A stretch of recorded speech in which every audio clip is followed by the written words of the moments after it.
die from guns. Homicides, suicides, and tragic avoidable accidents. That is 33,000 people a year. Now, if something else were killing 33,000 Americans a year, you can bet we would be doing whatever it took, or some rare disease or some other kind of ailment. We would be doing everything we could to try to save lives. That is what this is about. So I am fighting for comprehensive background checks, close the gun show loophole, close the online loophole, close the so-called Charleston loophole. Now, Senator Sanders voted 5 times against the Brady bill. He voted to make it more difficult to shut down gun dealers who sold guns that ended up in criminals' hands. He voted for the time limit that was placed on how long you could conduct a background check. And I want to tell you what that means in real life. Under that law, he supported, at the end of 3 days, you get your gun whether or not the background check has been completed. So, the killer in Charleston, South Carolina, he went to buy a gun. At the end of 3 days, he came to pick it up. They hadn't finished the background check. Within 24 hours, they would find he wasn't eligible to buy that gun. But under the law, they had to turn the gun over to him. Now, he took that gun. He went to that venerable church, Mother Emanuel, in Charleston. It was a Wednesday night. People were there for Bible study. He went in. They invited him in. Yes, they did. They were following their faith. Welcome the stranger. And they did. And he came in there, he sat for an hour and listened to the Bible study discussion, and then he pulled out that gun and murdered 9 people.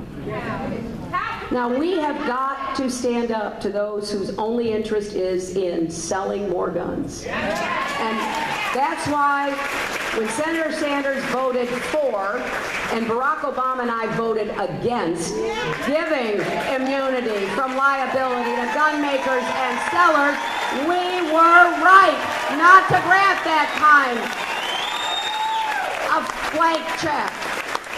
And right now, the parents of the Sandy Hook victims, 20 little children, 6 teachers, including the principal, murdered by that disturbed young man. Sandy Hook parents are channeling their grief into trying to do something to save other people's children's lives. So they're suing the manufacturer.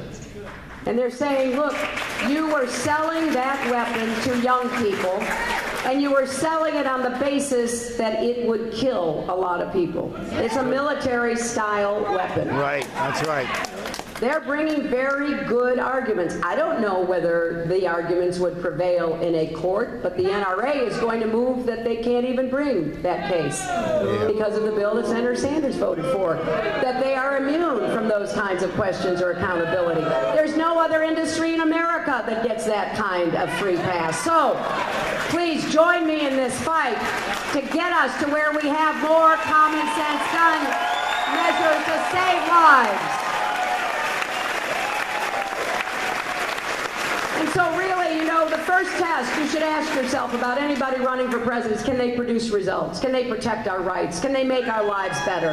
The second test is, can you keep us safe? And because you're also voting for commander-in-chief. And I will tell you this.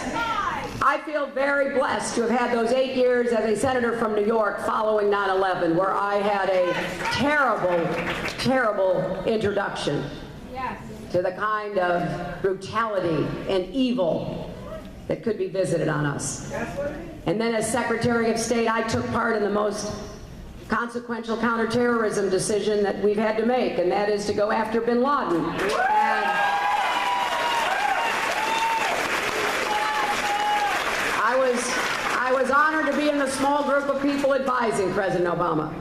And I gave him my opinion, which was that the mission was worth undertaking, but it was up to him to decide. That's what presidents have to do. The easy decisions get made somewhere else. The hard decisions end up in the Situation Room on the desk of the president.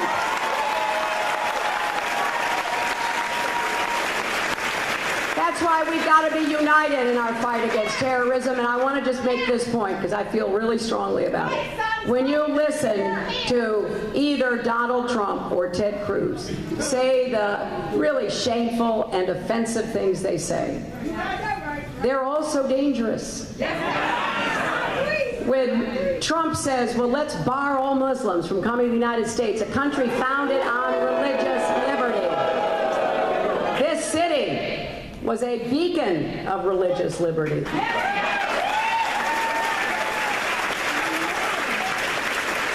When he insults the religion of more than 1 billion people, and when a president has to form a coalition of many nations to go out and defeat ISIS and other terrorist groups, the job gets harder if you've got somebody running for president insulting the religion of the people who live in the nation you want in the coalition to defeat the terrorists. That's right. That's right.